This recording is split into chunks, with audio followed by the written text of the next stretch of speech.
Good evening guys.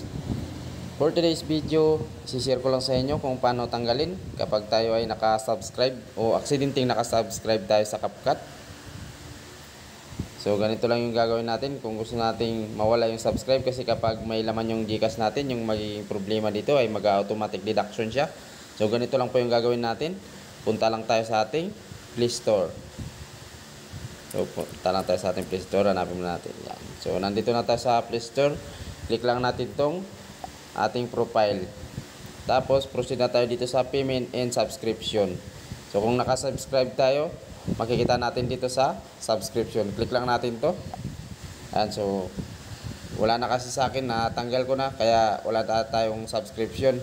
So kapag mayroon kayong nakita dyan, click nyo lang at i-cancel para hindi kayo mabawasan sa Gcash nyo. Ayun lang guys, maraming salamat.